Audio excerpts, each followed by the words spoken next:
Hello बच्चों। आज हम स्टार्ट करने जा रहे हैं Euclid geometry chapter class 9th। Okay, ये एक बहुत ही छोटा सा चैप्टर है और इसमें कुछ एक डेफिनेशंस याद रखनी है, एक एक्सरसाइज करनी है हमें, और कुछ एक पॉइंट्स हैं जो उस एक्सरसाइज को करते समय, प्रॉब्लम को सॉल्व करते समय स्टेट करना है। That's it. बट ये जितना ही ईजी चैप्टर है, थोड़ा सा मिस्टीरियस लगता है ये चैप्टर। बच्चों को लगता है कि पता नहीं क्या है, बट बहुत सिंपल है, इसीलिए ये थोड़ा सा डाउट देता है। ठीक है, तो लेट्स स्टार्ट विद इट। हम थोड़ी बहुत इन्फॉर्मेशन जानेंगे, बहुत ही रिलैक्स मोड में इसको पढ़ेंगे। सबसे पहले देखो कि ज्योमेट्री का मतलब क्या होता है। ज्योमेट्री जो है वो ग्रीक वर्ड से आया है, जियो एंड मेट्रनी। जियो का मतलब होता है अर्थ एंड मेट्रनी का अर्थ होता है मेजरमेंट। तो हम यदि किसी भी लैंड को मेजर करते हैं तो हम किस टाइप की चीज़ें देखते हैं? लाइंस होती है, शेप्स होते हैं, एंगल्स होते हैं। ठीक है, तो ये सारी चीज़ें हम ज्योमेट्री में पढ़ते हैं। अब यूक्लिड ज्योमेट्री क्यों पढ़ रहे हैं? क्योंकि यूक्लिड एक ग्रीक मैथमेटिशियन था और इसने सबसे पहले डेफिनेशंस देने की कोशिश करी थी, चीज़ों को डिफाइन करने की कोशिश करी थी। और इसने कुछ एक्सियम्स, थ्योरम्स एंड पॉस्टुलेट्स दिए और प्लेन फिगर्स के बारे में इन्होंने बताया था। अभी तो हम रेक्टेंगल, ट्राइंगल, ये सारी चीज़ें कॉमन लैंग्वेज में यूज़ करते हैं, बट उस टाइम पे ये सब चीज़ें नहीं ऑब्वियस हुआ करती थी। लोग ऑब्वियसली ऑब्जर्व तो करते होंगे कि ये कोई एक पर्टिकुलर टाइप का शेप है, या उनके माइंड में वो शेप वर्ड भी आता था कि नहीं आता था पता नहीं। लैंग्वेज उस समय उतनी डिफाइन नहीं थी, तो इसने इसको एक अलग कैटेगराइजेशन दिया, अलग से एक्सियम्स कुछ दिए। अभी हम देखेंगे एक्सियम्स का मतलब क्या होता है, थ्योरम्स का मतलब क्या होता है। तो basically he was the father of geometry, इसलिए हम यूक्लिड ज्योमेट्री पढ़ रहे हैं और हम बहुत बेसिक चीज़ें पढ़ेंगे इस चैप्टर में। अब हम देखते हैं कि पॉस्टुलेट्स क्या होता है। पॉस्टुलेट्स का मतलब होता है कि कोई भी चीज़ जो ऑलरेडी बेसिक फैक्ट हम मान के चले, मतलब हमें उसको उसके ऊपर बहस नहीं करनी होती कि ऐसा क्यों होता है, हम उसे प्रूव नहीं कर सकते, तो उस उन सब चीज़ों को पॉस्टुलेट्स कहा जाता है। उसका कोई प्रूफ नहीं होता, बस हम उसको एक जनरल ट्रुथ मान के रखते हैं। ठीक है, जैसे नॉर्मल लैंग्वेज में बोलूँ तो कि sun rises in the east. अब how will you prove that? Prove किया जा सकता है इसको, लेकिन हम उसको जनरल ट्रूथ मान के चलते हैं। अब पॉस्टुलेट जो होता है वो ज्योमेट्री के कंटेक्स्ट में यदि कुछ बेसिक फैक्ट्स हम लेते हैं तो उसे पॉस्टुलेट कहा जाता है। जैसे इसमें एक पॉस्टुलेट बता रही हूँ, if two plane intersect it is a line. Plane क्या होता है? जैसे ये एक सरफेस है, ये एक सरफेस और ये कि दूसरा सरफेस, ये दोनों सरफेस जहाँ पे इंटरसेक्ट कर रहे हैं, मतलब ये ए बी, ये दोनों सरफेस कहाँ पे इंटरसेक्ट कर रहे हैं? ए बी पे इंटरसेक्ट कर रहे हैं, तो ए बी एक लाइन है। ठीक है, ये ऑब्वियस सी बात है, ये दिख रहा है हमें। ठीक है, अब एक्सियम क्या होता है? एक्सियम और पॉस्टुलेट में वैसे बेसिकली कोई भी फ़र्क नहीं है। एक्सियम भी बेसिक फैक्ट्स को कहा जाता है, लेकिन जब हम थ्रू आउट मैथमेटिक्स उसी चीज़ को कहते हैं तो वो एक्सियम कहलाता है। जब हम सिर्फ ज्योमेट्री की बात करते हैं तो वही सेम चीज़ पॉस्टुलेट कहलाती है। बाकी इसके डेफिनेशन में कोई डिफरेंस नहीं है। ज्योमेट्री में उसी चीज़ को पॉस्टुलेट कहा जाता है और पूरे मैथ्स में उसी चीज़ को एक्सियम कहा जाता है। और इन जनरल, चाहे कोई सी भी सब्जेक्ट हो, कुछ भी हो, इन जनरल उसी चीज़ को फैक्ट्स कहा जाता है। ठीक है, तो जैसे इसमें एक्सियम है कि अ लाइन ग्रोज इनडेफिनेटली, मतलब लाइन कितना भी ग्रो कर सकती है, हम उसको कितना भी बढ़ा सकते हैं।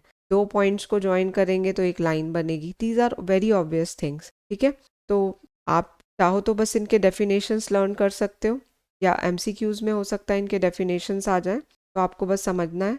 अब थ्योरम क्या होता है? थ्योरम्स वो होते हैं जिन्हें प्रूव करना पड़ता है, लॉजिकली कुछ स्टेटमेंट्स दे के प्रूव करना पड़ता है। ठीक है, कुछ पुरानी एस्टैब्लिश चीज़ें हैं, पुरानी बेसिक चीज़ें हैं, उनको स्टेट करते हुए कि ये हमें पता है, इसलिए ये चीज़ प्रूव हो गई।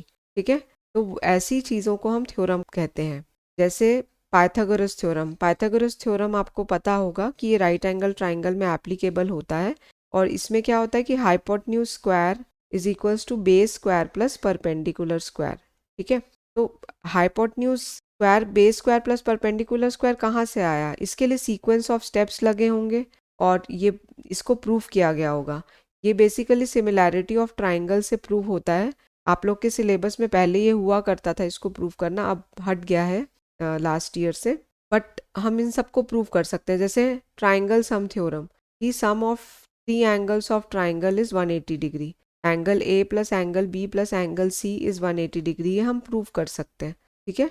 तो theorems are some statements which can be prove. अब जो यूक्लिड ने कुछ एक डेफिनेशंस दी थी हम उसको देखते हैं। पॉइंट उसने बोला था कि पॉइंट एक डॉट है जो कि शार्प पेंसिल से हम बनाते हैं पेपर में, ठीक है। एक पॉइंट के कोई भी पार्ट नहीं होते, मतलब ना उसका लेंथ होता है, ना उसका ब्रेथ होता है, ना उसकी हाइट होती है।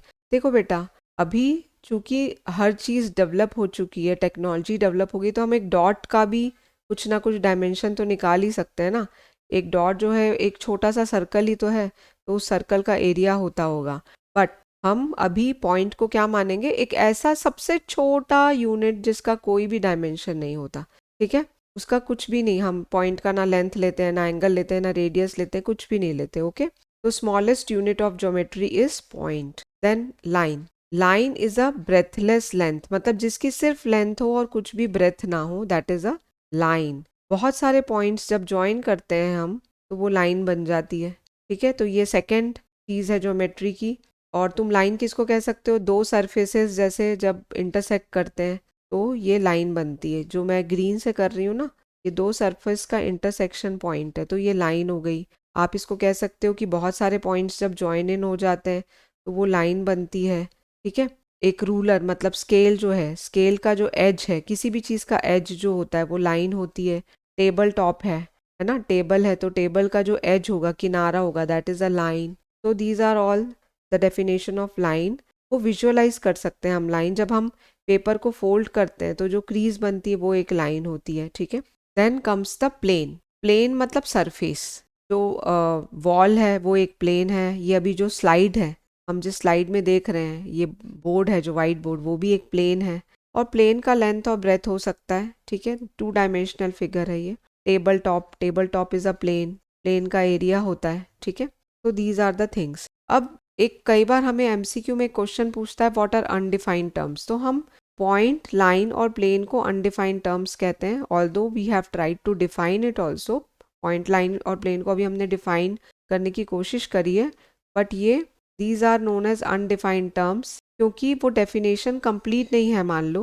बिकॉज जैसे हमने लाइन को बोला it is a breathless length, but line की भी कुछ ना कुछ तो ब्रेथ होती होगी, भले वो बहुत पतली ब्रेथ होती होगी, बट कुछ ना कुछ तो ब्रेथ होती है। With the advance in technology we can now measure the breadth of line also, ठीक है। तो यूक्लिड ने इस तरीके से बहुत सारे टर्म्स डिफाइन करने की कोशिश करी थी। और उसने अपनी बुक 1 में 23 डेफिनेशंस लिस्ट करी है।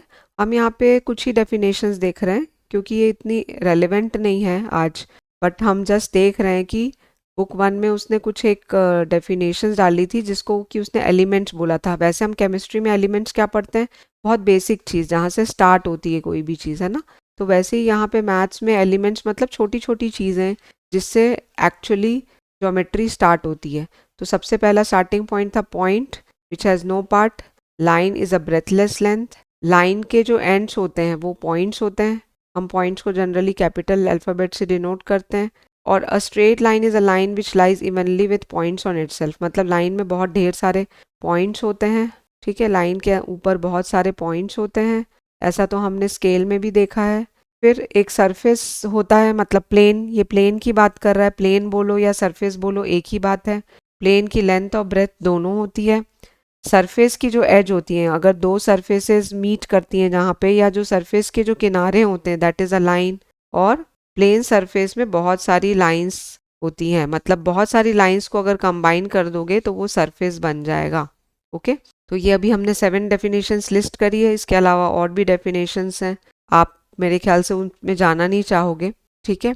तो हमें बेसिकली इस चैप्टर में यूक्लिड के कुछ एक्सियम्स और कुछ पॉस्टुलेट्स करने हैं, वो हम कर लेते हैं, जो अभी इस चैप्टर में इम्पोर्टेंस रखते हैं और चैप्टर हमारी एक्सरसाइज सॉल्व करने के काम में आएगा। जैसे ये यूक्लिड के कुछ एक्सियम्स हैं। Things which are equal to the same thing are equal to one another.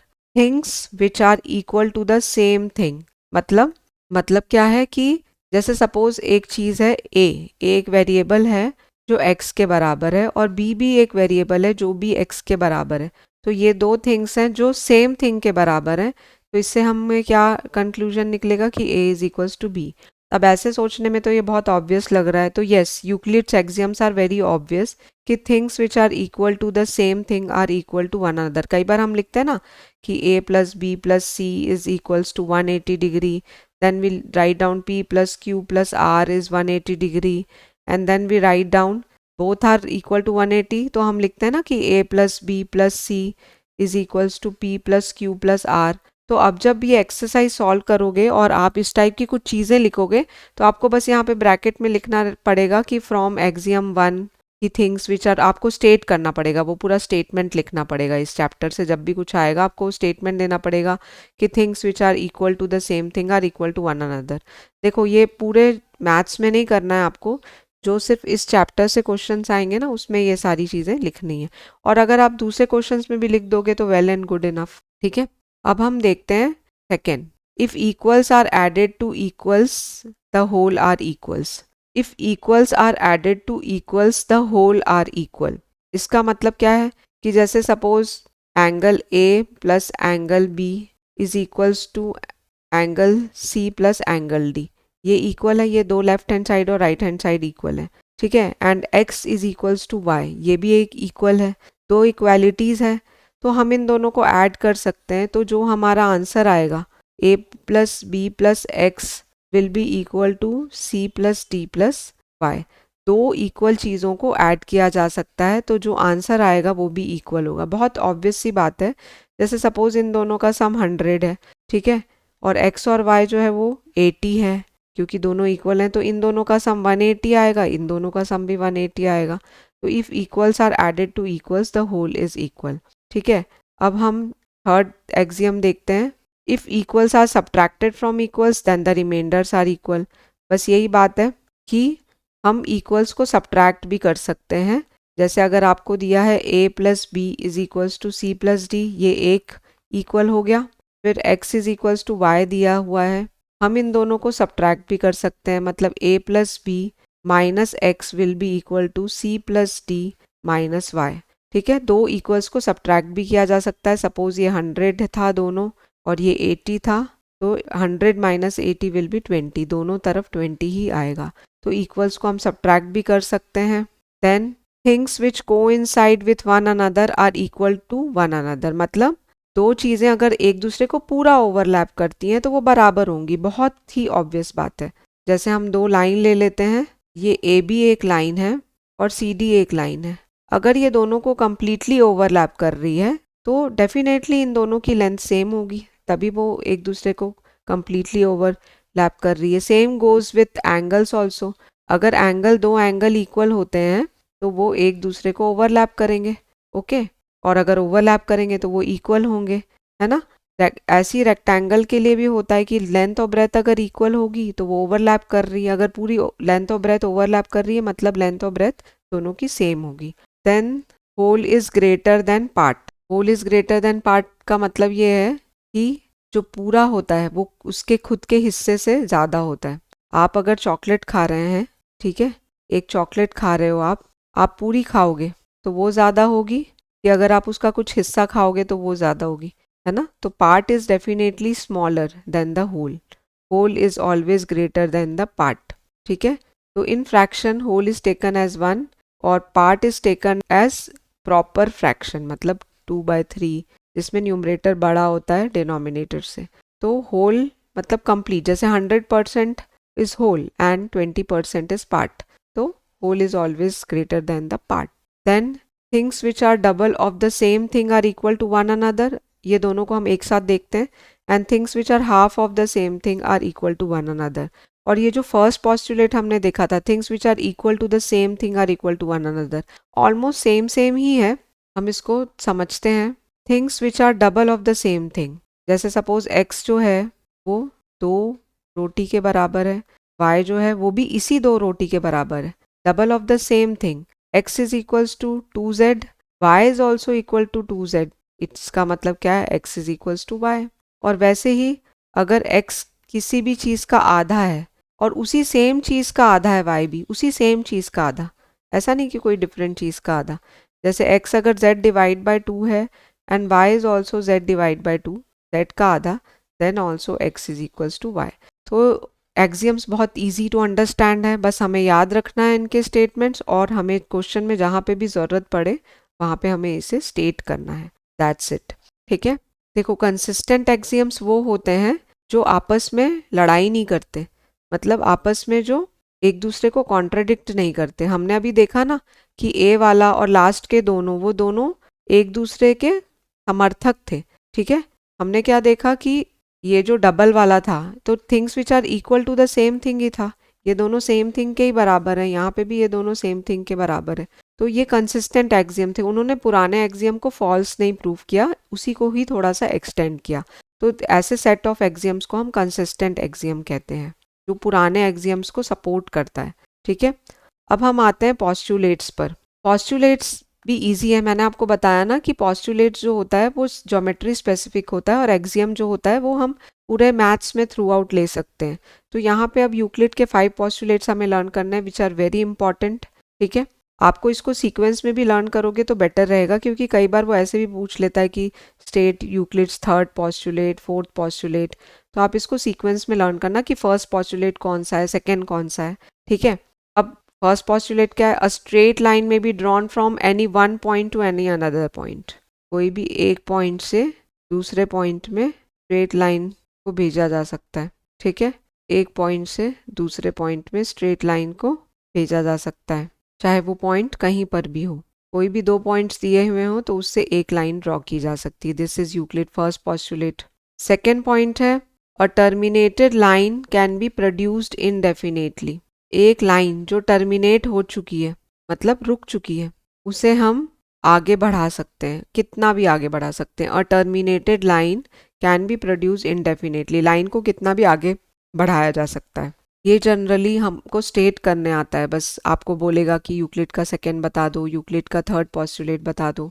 A circle can be drawn with any centre and any radius, एक सर्कल को हम किसी भी सेंटर से, ये हमने सेंटर ले लिया, और कोई भी रेडियस से 5 सेंटीमीटर, 2 सेंटीमीटर, 10 सेंटीमीटर, किसी भी सेंटर से और कोई भी रेडियस लेके हम ड्रॉ कर सकते हैं, है ना।